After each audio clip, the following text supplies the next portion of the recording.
On croque tous les moments de vie possibles. Alors oui, on parle de la mort, on en parle souvent, mais on travaille surtout avec la vie.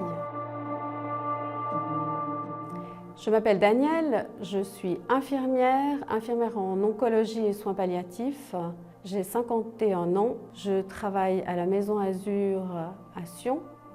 Pour moi, la vraie vie, c'est ce qu'on est amené à vivre au quotidien, avec les plus, les moins, tout ce qui fait partie de notre chemin de vie.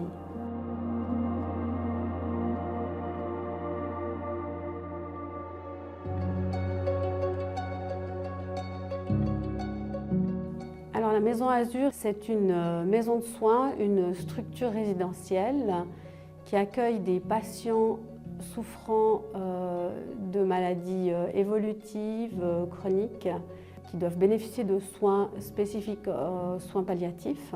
La Maison Azur dispose de 10 chambres qui sont listées avec des noms d'oiseaux, un salon, une bibliothèque, une salle à manger. Et puis nous avons également une chambre famille qui est la chambre colibri. Il y a des chats dans la maison, Berlioz et Looping, et puis également des chiens. Certains de mes collègues ont leur animal de compagnie qui les accompagne au travail. La maison bénéficie également d'un jardin. C'est apaisant pour les patients et puis pour eux c'est également très important de pouvoir prendre l'air, de pouvoir sortir. Et puis on le fait même parfois le soir, la nuit, une personne qui n'arrive pas à dormir. Donc on favorise plein de petits instants de vie comme on peut vivre dans nos foyers respectifs avec nos amis, nos proches.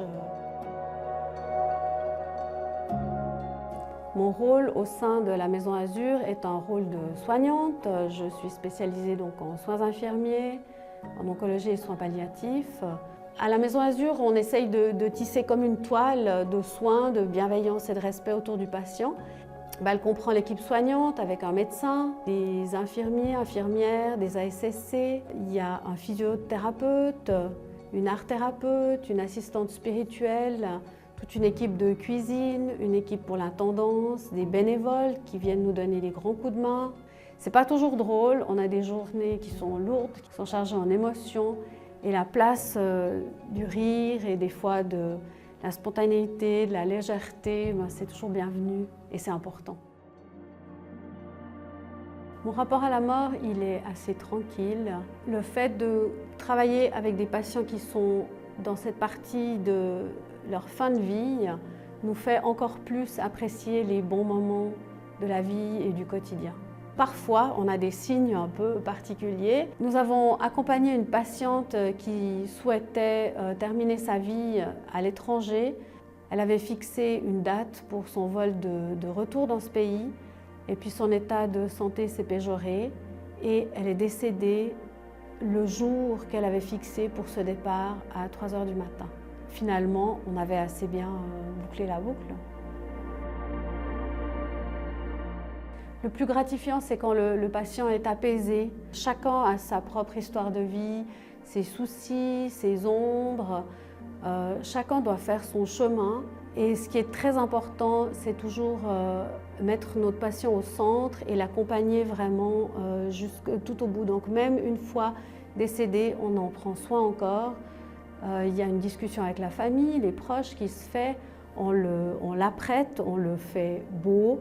Nous allumons une bougie, la maison se met en pause et puis nous faisons une sorte de haie d'honneur à l'entrée de la maison. C'est pour accompagner le patient à l'extérieur de la maison, jusqu'au véhicule des pompes funèbres.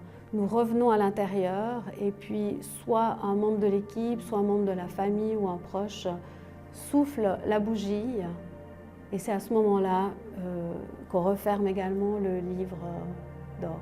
Et c'est chaque fois très touchant, oui. Et même d'y penser, ça me donne presque les larmes. Chaque fois, c'est un moment unique et plein d'émotions et c'est chaque fois une vie qui se termine. Et on croque tous les moments de vie possibles.